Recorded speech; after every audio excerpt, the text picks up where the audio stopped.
Welcome to Fishbowl University and the Work Order Module video. This module is brand new in our 2019.1 release, and to explain all of its functionality, let's jump back and begin with the Bill of Materials module. Let's load up this BB 2004 and take a look at the Instructions tab. This is primarily what you will use in the Work Order module. So you see I have all these different instructions, and I could add another one if I wanted to. Add bike pump if selected. And you notice that on this bill of materials there are lots of option groups. And if I wanted to, I could add some images. For example, on the select frame step, notice that I have an image of the bike. So I'll save these changes, and now let's jump forward to the manufacturer order and let's build a few of these bikes. So I'll click new. Let's build 5 of them. And here are all of the options which you saw on the BOM. So I'll just go through and select all the defaults.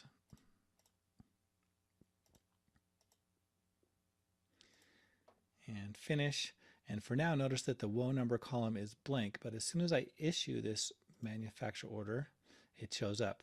In the past, if you clicked here, it simply moved you over to the WO Details tab, but now it opens up the Work Order module. And here on the General tab, you see all of those instructions which I showed you on the Bill of Materials. You also see the Configuration tab, which is the same as what you find in the Manufacturer Order module, except that if we had multiple Bill of Materials here, for example, let's add a BB 2002, you would see all of these here, whereas the Work Order tab only shows one work order at a time. So let's go back to the General tab and get to work. You notice a lot of these fields are also mirrored from the Manufacturer Order tab, which you can change here if you like. You can assign users to these builds if you want. And then let's go and start this work order. We'll save our changes. And you have the option to start the pick if you like. And for now, by the way, we don't have special reports showing all these instructions. For example, if you click on the work order instructions report, you still see just all of the parts which are visible on the configuration screen. But in the future, we will add a report here showing these exact instructions here. So let's go now and pick our parts. So we'll be ready. And I'm just going to mark this as finished. They're all picked. And now we'll go back to here and we'll work through our steps. So notice that the start, there's a check mark. It's finished because I clicked the start button up there. I could have clicked this down here as well.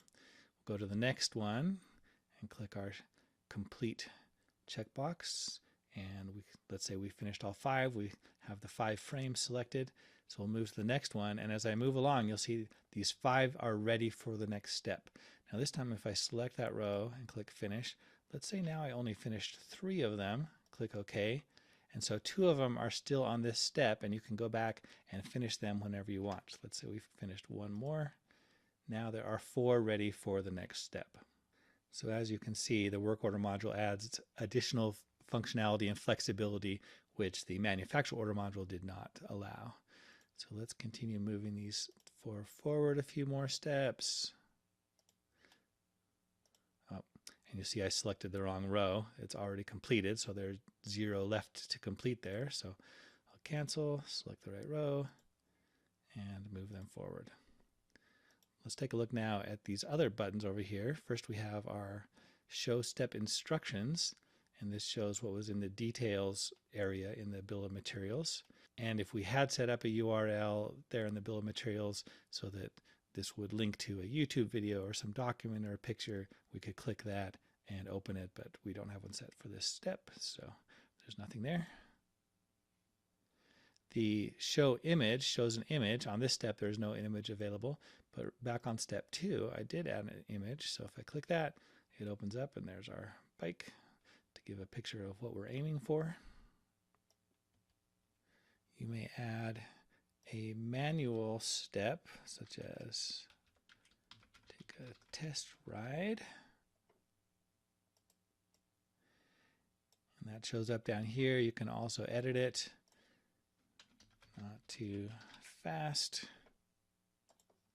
And you can delete them.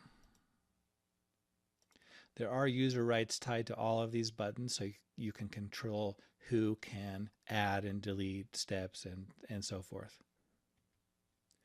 Down along the bottom, you see a percentage completed, and watch what happens when we bring at least one of these items all the way down. Let's say we're in a hurry to finish just one, so I'm going to leave 3 behind and just move this one to the bottom. Now this Finish Work Order button appears, and if I want to be done with this work order, satisfied with only one, deal with the other ones later, then watch what I can do. If I click this, it walks me through the finishing steps, and I will need to add at least one serial number for my finished goods since it's tracked by serial. And I have this option to create new work order with remaining materials. Watch what happens when I select that. It shows in this column that 1 of 1 finished good is complete. But what about those ones that we had done partially? Well, watch this. This is pretty cool. Go back to the manufacturer order, and now you see a new work order created to complete those. And when we open that, you see that the other parts are exactly where we left them. So you haven't lost your work. And the last 2 items I have to show you are the 2MO button, which takes you back to the manufacturer order that this work order belongs to, and the Quick Build button, which marks everything is finished and takes you to the final step. So let's add the needed serial numbers and mark it as finished.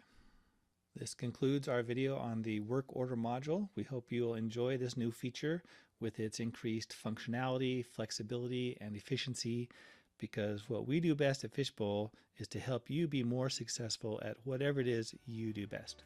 Watch for more training videos at fishbowlinventory.com/training.